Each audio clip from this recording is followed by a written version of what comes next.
Good afternoon, everyone. I'll call this meeting to order if I could. Joining me in the council chamber is Deputy Clerk Chris Bantock and City Clerk Tatiana Defo, and our Chief Administrative Officer Joan Thompson joins us as well. And we have other members of the senior management team with us. I'll turn the meeting over to the clerk. So through your worship, item 2 is declarations of pecuniary interest. Are there any declarations? And if so, please state the general nature thereof. Seeing none.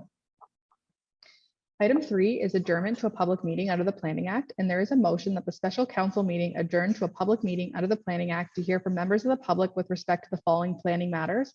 The first being a vacant plan of condominium 31 CDM 21-003 for 500 McCarthy Road West, and the second being a draft plan of subdivision application 31T 21-002 and zone change application Z07-21 for 525 Alone Avenue, Part Lot 5, Concession 1 in the city of Stratford, and to reconvene following the public meeting. Moved by Councillor Gaffney and seconded by Councillor Ritzman that we adjourn for the purposes of conducting a public meeting or public meetings. All those in favor? Opposed to any? That's carried. The purpose of this meeting is to give council and the public an opportunity to hear all interested persons with regard to zone change, respective vacant plan of condominium 31 CDM 21-003. The application affects the property with the municipal address of 500 McCarthy Road West in the city of Stratford. The order of procedure for this meeting is as follows. Staff will present the application. The applicant or their agent will then make a presentation. Council may ask questions for the purposes of clarifying the application, but are cautioned not to make comments nor take position on the application of this public meeting. Registered delegations will be asked for their presentations, comments, and questions. Questions and comments from the Q&A section will be read by the clerk's office staff member. And the public is advised that if a person has not provided council with oral submissions at a public meeting or written submissions before a bylaw is adopted, or a decision is made, the Ontario Land Tribunal has the power to dismiss an appeal. The public is also advised that comments expressed and written material presented are a matter of public record for full disclosure. Are there any questions as to this order of procedure? Seeing none, we'll now proceed with the meeting and we'll hear from staff with regard to the application. And I'll ask Alyssa Bridge, Manager of Planning, to please present the application. Ms. Bridge. Through your worship, good evening. Just confirming you can see that slide deck on the screen in front of you, okay? Perfect. As mentioned, the first public meeting this evening is for a vacant land plan of condominium for the lands located at 500 McCarthy Road West. So on the screen before you is the proposed vacant land plan of condominium that has been submitted by the applicant. The plan proposes a total of 193 residential townhouse units. The units are proposed to be in private ownership, and the remainder of the plan is proposed to be common elements. So the common element areas include a stormwater management pond, visitor parking spaces, internal drive aisles, sidewalks, and an amenity area. The condominium will be accessed off the Orr Street extension. By way of background on the subject lands, these lands received approval for a draft plan of subdivision in 2018. So that draft plan of subdivision created a number of multi-residential blocks and a public road being the Orr Street extension. And the applicant is currently working through satisfying the conditions of draft approval. In conjunction with the vacant land plan of condominium application, the developer has also submitted a site plan application. So as mentioned, the subject lands are located at 500 McCarthy Road West. So they are located on the north side of McCarthy Road to the west of Bradshaw Drive, and they have an area of approximately 5.44 hectares, and they're currently vacant.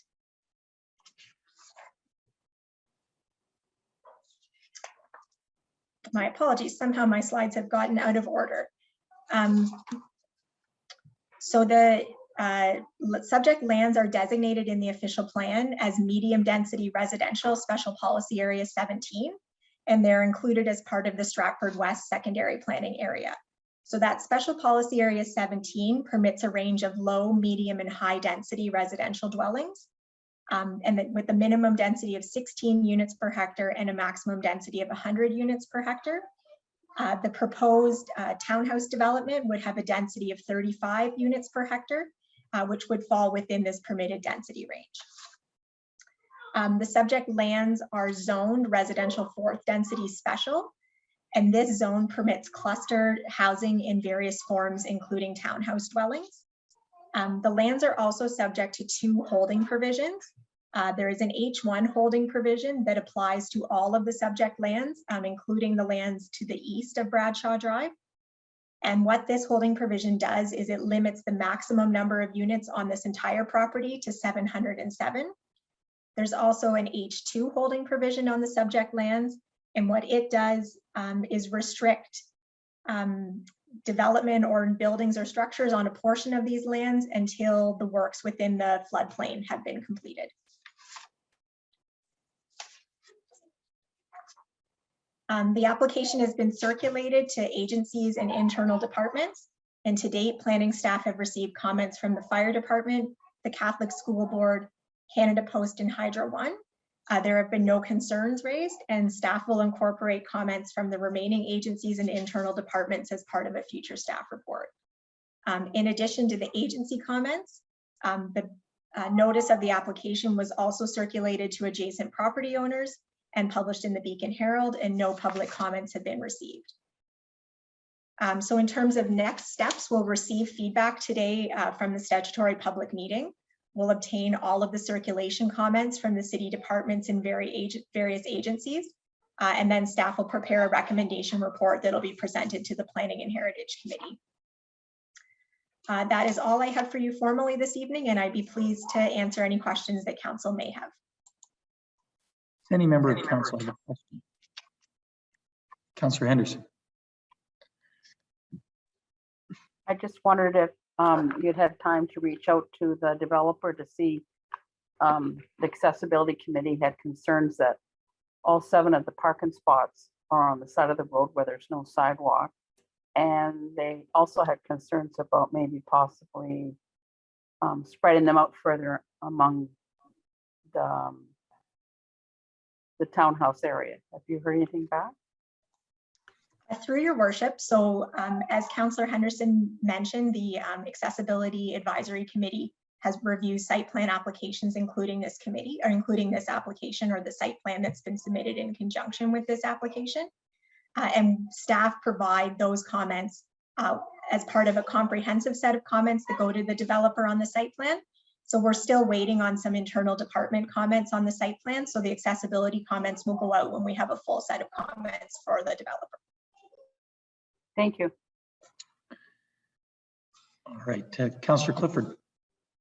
Yes, thank you, Your Worship. In the report, it talks about the test or Hydro One. Is the hydro coming from Testful Hydro, or is it Hydro One that will be providing electricity in that area? Through your worship, I don't have that detail at my fingertips, but we can certainly report on that in the Planning and Heritage report to provide that detail. I can clarify that the area is in the service corridor for Hydro One, and Festival Hydro will have to make application to bring it into their service territory. Any other questions? All right, seeing no other questions at this time, Ms. Bridge, thank you so much. Representing the applicant this evening with their presentation is Mr. Chris Pidgeon. Mr. Pidgeon will join us by a computer, and I'll turn it over to the Deputy Clerk to please bring him into the meeting.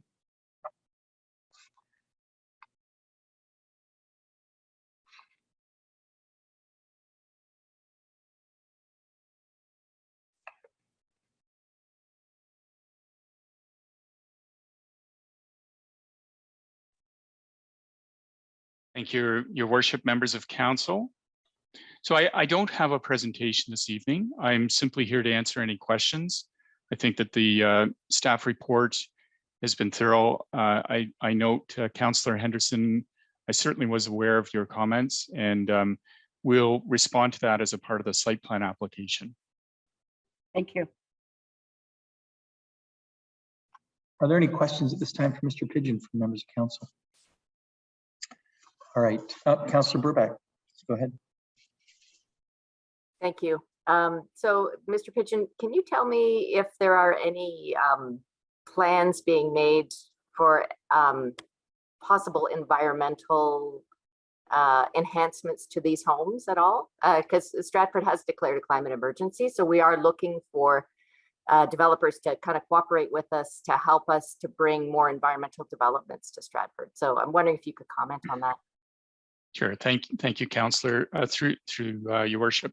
So the developer in this case is not the home builder. So the home builder is Forest Park Homes. We will take that commentary back about environmental sustainability elements and try and get an answer for the staff report with the recommendation. Thank you. Councillor Ingram. Sorry, I think my question is actually more for Ms. Bridge, and I should have thought of this earlier. But there's 193 townhouses proposed, and in the new zoning bylaw, under section 4, a second suite is permitted in townhouse units. And so I'm wondering if the design of this, because they're going to be individually owned, are they part of a condominium application, or are they going to be subject to part lot control? And if so, does that mean that each individual townhouse unit could have a second suite so that we end up with a maximum of 386 residential units on this property?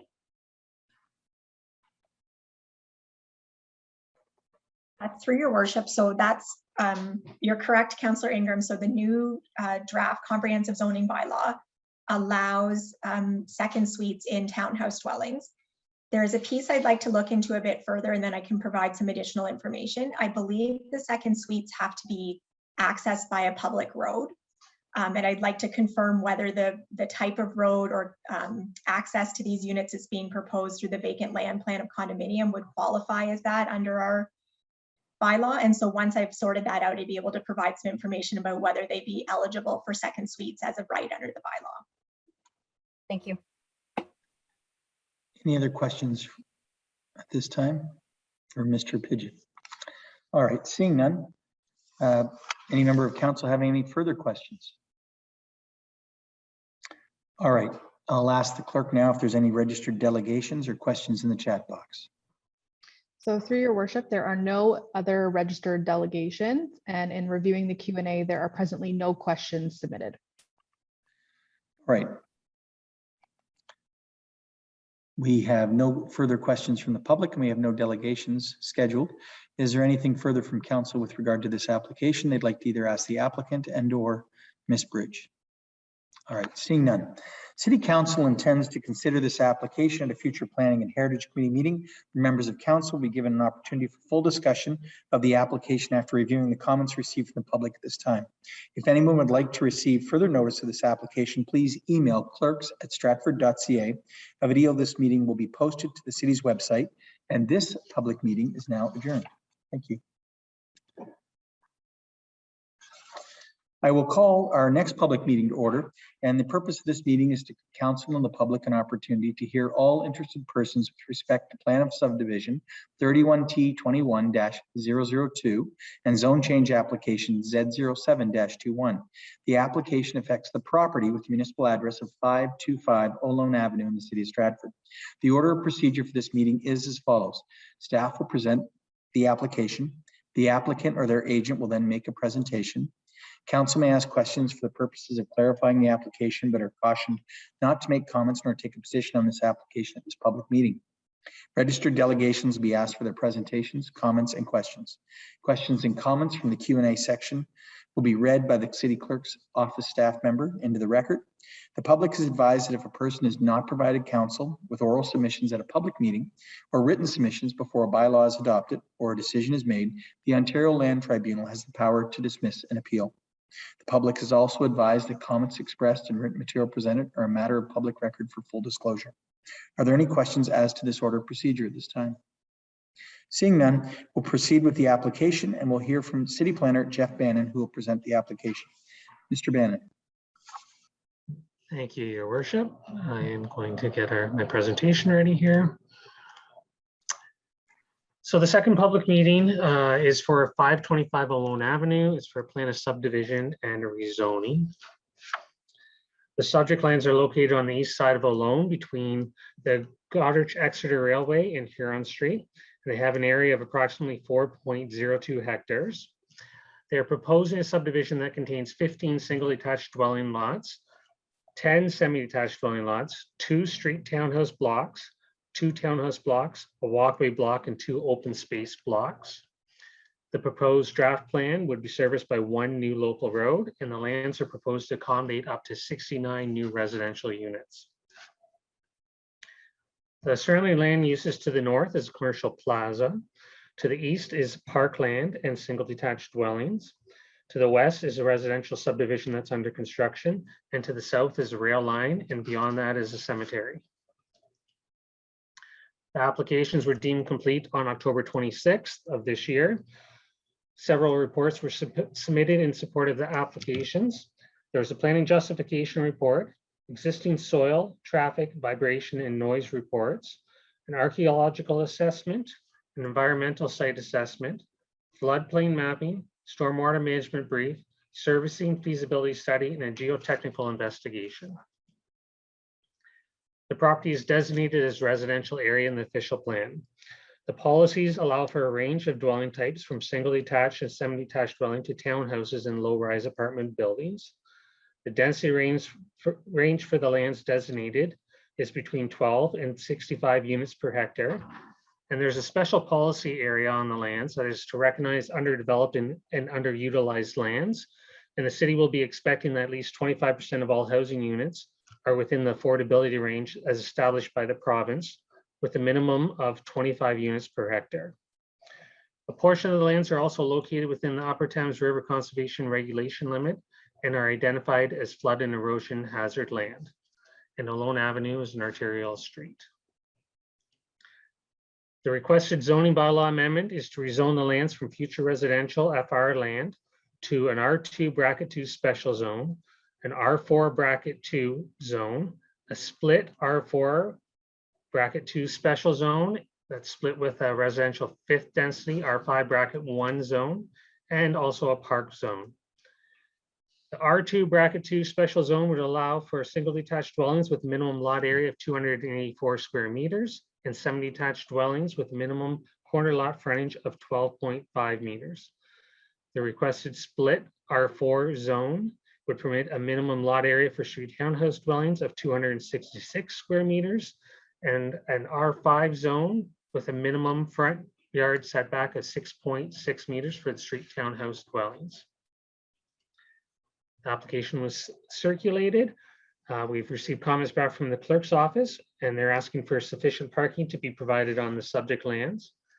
Canada Post has recognized that mail delivery service will be provided to the subdivision through centralized mailboxes. The fire department, Hydro One, and community services and transit all had no comments.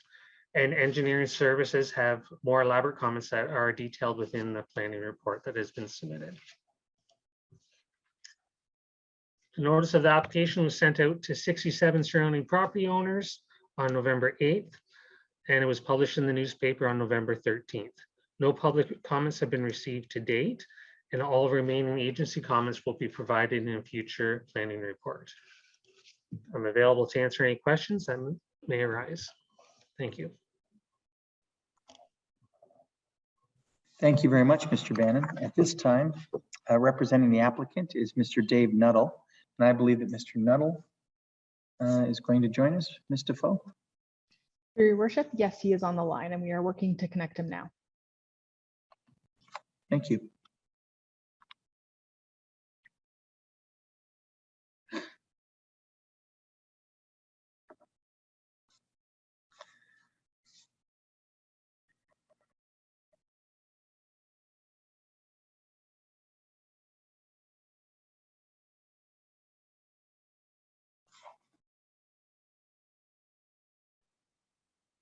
Hello? Hello, Dave. Mr. Nuttall? Oh, there you are, Dan, up in the corner.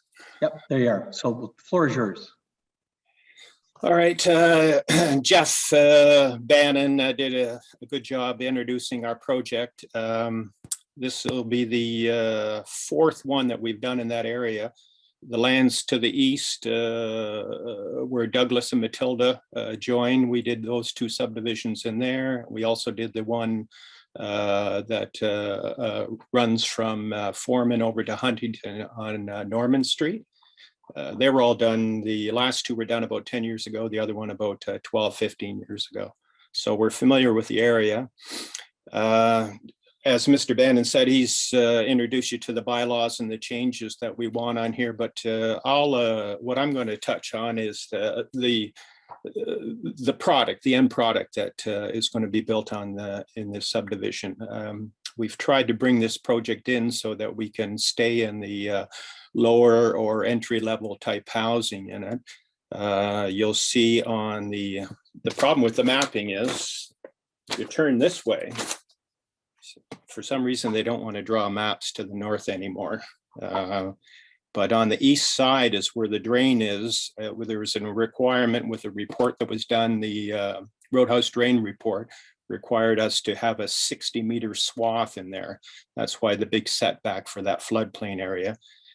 We've dealt with the Upper Thames now. We've been working with them for the better part of a year and a half. And we've resolved all the issues with them. They're satisfied with what we're going to do, and we are going to alter this floodplain so that when we're all said and done, the area that we're going to create will handle a little bit more than what it was flooding right now. As far as the housing is concerned, you see the single-family lots that are on the east side of here. The single-family, we're going to have a mix in there of lots for double garages and single garages. The product that will be built on there, and I'm hoping that the same builder will work with this over on Franklin Drive. We want to build the same type of product on there. The internal part of this subdivision will be semi-detached lots. There's two blocks that back onto Sobeys. We've struck a deal with a local builder to come in and build 6 units each for street town housing, and there will be similar to the product that McCann's did at the corner of Douglas and Matilda. Now that leaves us with the 2 large blocks facing out on Olone Street. What we're proposing in there is multifamily townhouse projects in there. I've been dealing with CMHC on it, and they have a program that allow us to come in and build townhouse rentals in there with reduced rents. Somewhere between 10 and 20% reduced from the market rates. So we're actively working with them to do that type of a project on those 2 blocks right there. So as far as the values of the end product, we can't get any lower.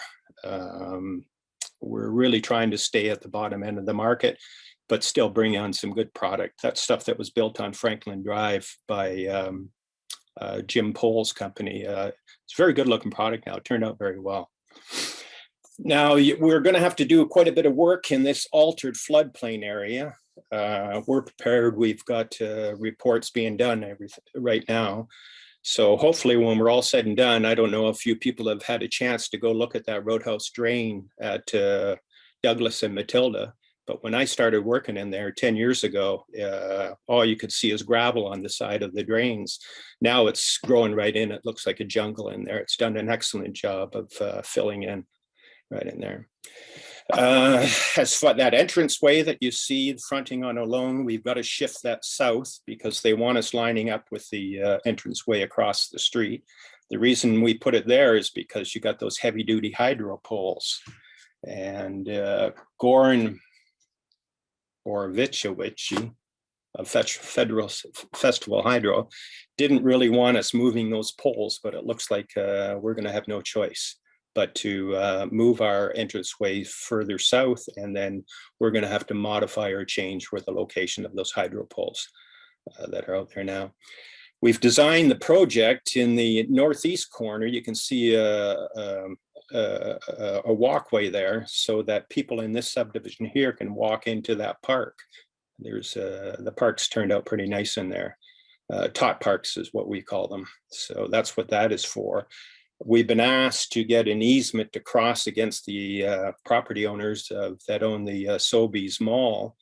And I've had discussions with them so far, and they don't have a problem with working with us and the city of providing some type of an easement right to get from our project over to the park. And of course, the kids will want to be using that area for access for the public school. We got couple of public schools to the east of us, the high schools to the north, so the kids can get out on alone and that and walk. So there shouldn't be a problem there. All right, so the comments that we've received, which we just got them the other day, our final ones or the last ones to deal with is engineering. They've asked for additional reports and studies and work from us because we haven't got, this site is too small to build a wet pond. There's a wet pond on that project across the street from us, but when you get a project this small, you shouldn't be putting in wet ponds. What we're going to do is put in an oil and grit interceptor and then what's called a dry pond will go up in the northeast corner. What that does is when the storm water comes in, it holds it for a period of 24 hours max, and then it either evaporates, dissipate, or runs into the drain. Those issues right now are being resolved with our engineers. As a matter of fact, I think they have a Zoom meeting on Friday to hopefully get to the bottom of some of the issues there. But that's about it. I read the rest of the comments that were in here. There isn't anything that we can't comply with or meet. And like I say, at the end of the day, when we're all done, if the public is listening to this, which I presume they are, most of the people were concerned about what is the end product going to look like. And I said what I say to them, the best thing to do is just drive up and down Franklin Drive and you get an idea what our singles are going to look like. And then they can go up to Douglas Street, they can see what the semis look like. So we've got a nice mix of product coming in there. Okay, that's it. Thanks very much, Mr. Nuttall. Any questions for Mr. Nuttall from members of council? I see Councillor Henderson, then Councillor Clifford. I have a couple questions.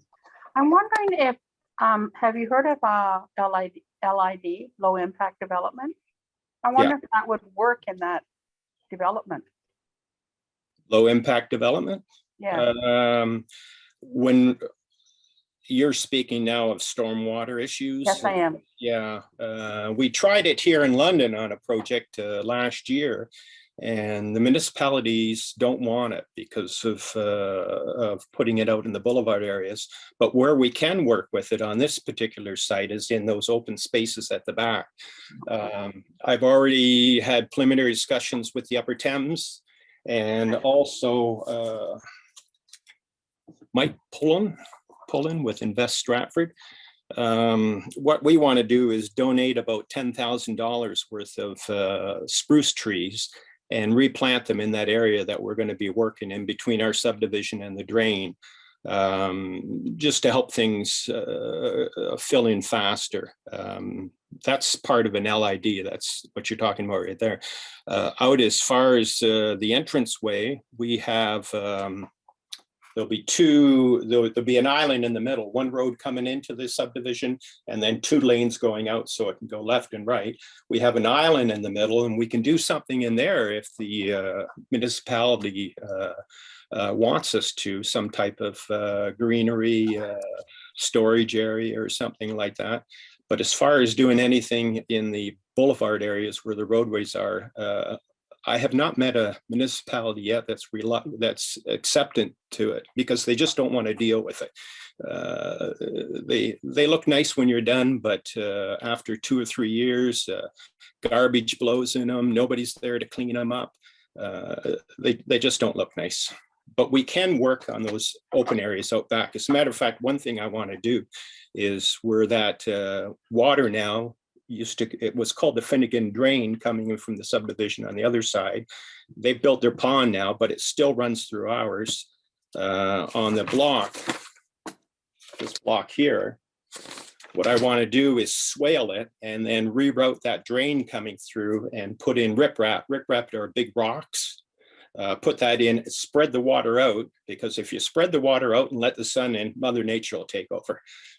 She'll grow bushes and trees and everything in there. So I want to do some work like that over there. And along the east side where the drain is, the plantings with the spruce trees. Not the nice looking spruce tree. I don't want to put a nice spruce tree there. As soon as it gets 5 or 6 feet tall, it won't be there anymore. People cut it down for their Christmas tree. So, but we wanted to get the local kids involved in it, bring them out, run, maybe the newspaper will run something, an ad in there, and we'll supply the Upper Thames is going to supply the bodies, we'll supply the machinery and all the product, and we get the local kids to come up and plant, and then they get a hands-on, what it looks like before. We do these plantings and let Mother Nature take her course and that.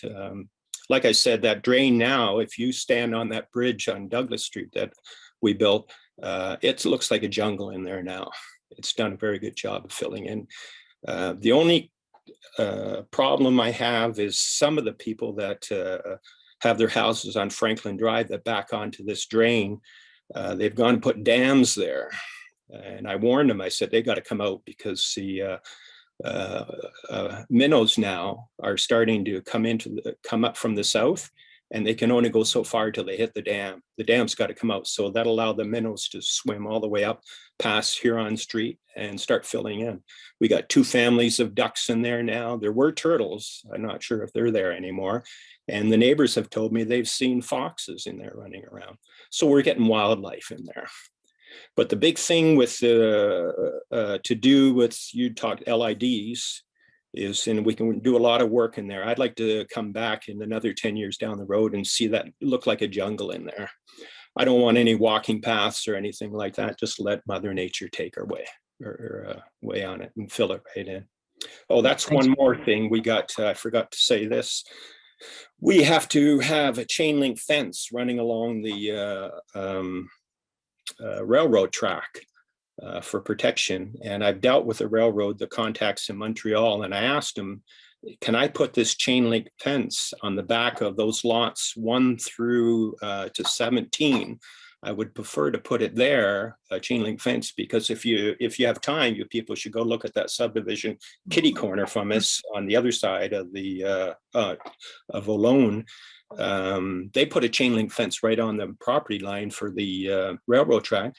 But the people, when they came in and built their houses, they put wood fences there.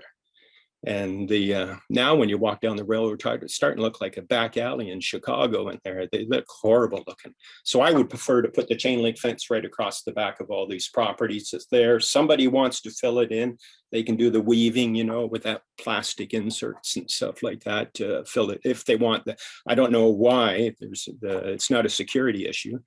But the railroad, Godrich Exeter Railroad has given us approval that we can put that chain link fence on the back of the properties. Then these people can look out their back door through the chain link fence at this jungle we're trying to create back there.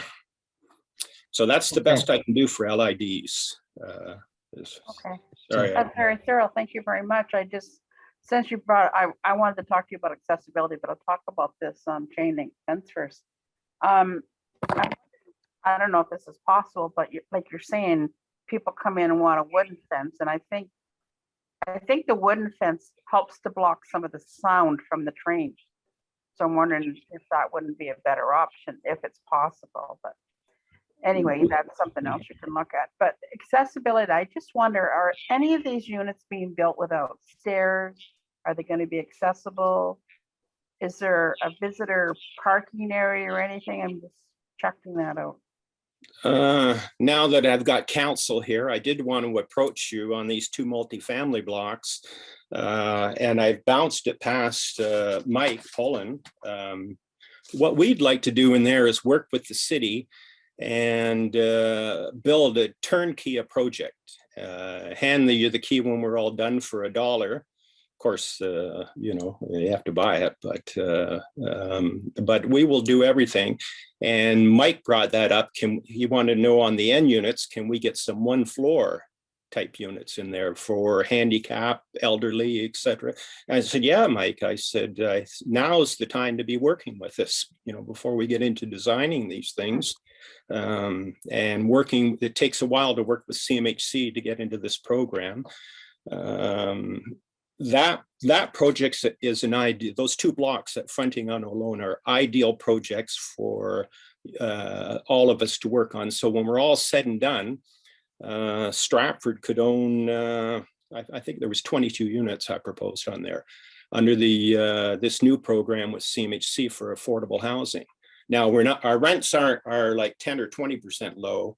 They're not 30% low like the current project, well, until Mr. Ford cut us off with our funding.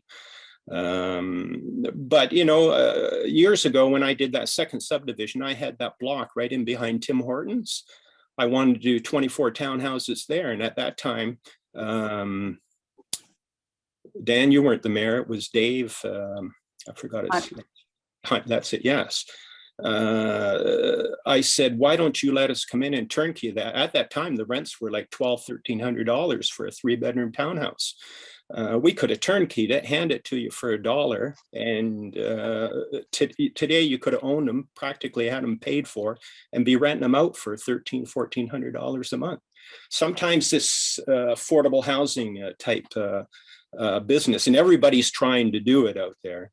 So sometimes you got to do different types of projects, but at the end of the day, sometimes, you got to look, all right, if we do this now, where are we going to be in 20 years? We're going to have a city will have a nice project that they can rent out at just to covering their costs, reduced rents.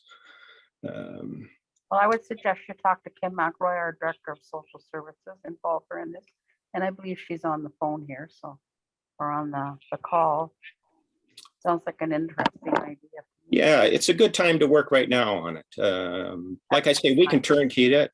Both myself and my partner in the deal are home builders, Terry and Warranty Builders. So he's built over 200 homes himself. So we've got the experience on it, and we'd like to do a turnkey type deal for the city, but design it now specifically. And then, like I say, 20, 25 years down the road, the project should be paid for, and now the city's got more product to rent out for the affordable housing. It's only the government can do affordable housing. Private enterprise can't. Nobody. Well, as you know, the citizens in all the cities across the country are crying for affordable and or accessible units, and it's very hard to find a builder that's willing to do that. And it would be great if we could look at something like this together here. All right, thank you very much. Councillor Clifford, I believe, was next. Yeah, I was going to ask, I don't know if it's for our staff or David, but it was MTO there before, and it does talk about an environmental site assessment. Is the cleanup complete, and is there, like we've had other areas where they had a cleanup, but it came back on the city of Stratford after, like with environmental problems. Is it completely cleaned up? That's my question. Yeah, for residential subdivisions like this, you have to get what's called a record of site condition issued by, now it's the MECP, it's not MOE anymore. Our engineers, premier environmental engineers out of Cambridge, are in the final strokes of submitting the final report for sign off. We've done our initial one, they came back with comments. We spent 8 months dealing with those, and now our final one is going in. It should be submitted next week or the week after, and the MECP has 4 months to reply to that, because that's the formal one. That's the sign off. And then we will get a record of site condition that it's cleaned up, everything done. This site we excavated with Jackson haulage out of St. Paul's there. I think we excavated, it was 15 or 16 truckloads sent down to Sarnia area of material. This was not used as the active area for the vehicles, and that, so it wasn't contaminated. Most of the contamination was in front of us where the mall is, and the rules for clearing sites for malls are much different than residential. They're pretty stringent for residential. So knock on wood, that would put us beginning, probably mid-spring, we should have the record of site condition in our hand, but that'll be a draft condition in the project. Thank you. Any other questions from Mr. Nuttall? Councillor Burback. Thank you. Yeah, I'm excited to hear about the affordable housing and so on. I'm just wondering about the housing types themselves. Since I did ask the other developer, what kind of environmental enhancements do you foresee possibly putting into the buildings themselves? Into the housing units? Yes. Like I say, we want to work with Jim Pohl on the single family product in there, and he'll build exactly what he's built over there on Franklin Drive. Now, as far as issues of updating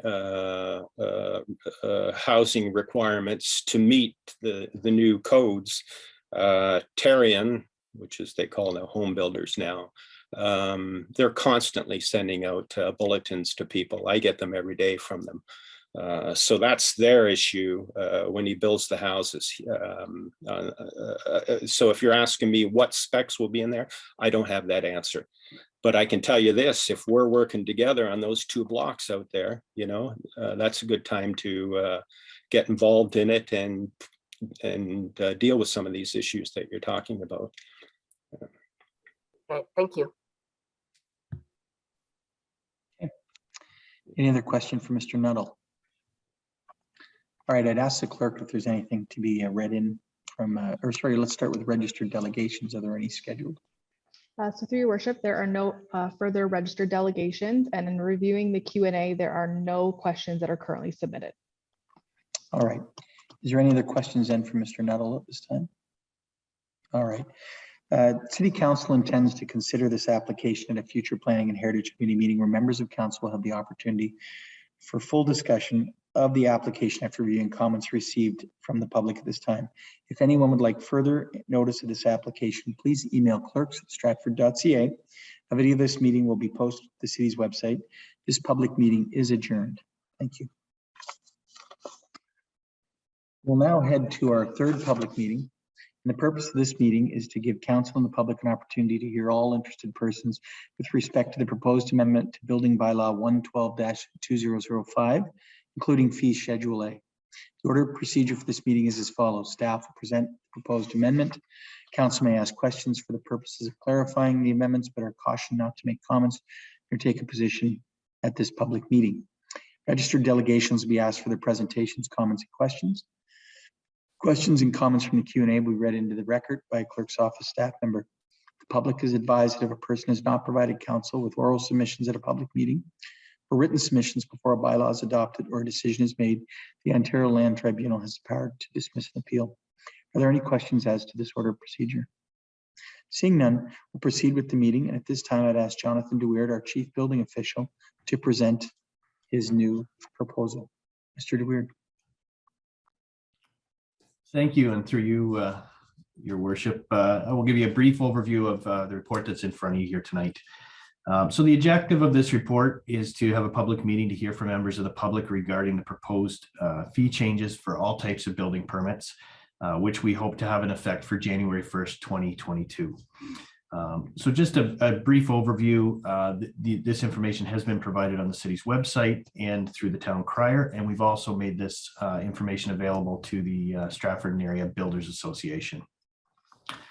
So council has targeted in previous years a building reserve of 100% of the total operating costs, and our current building permit reserve is currently sitting at $29,022.06.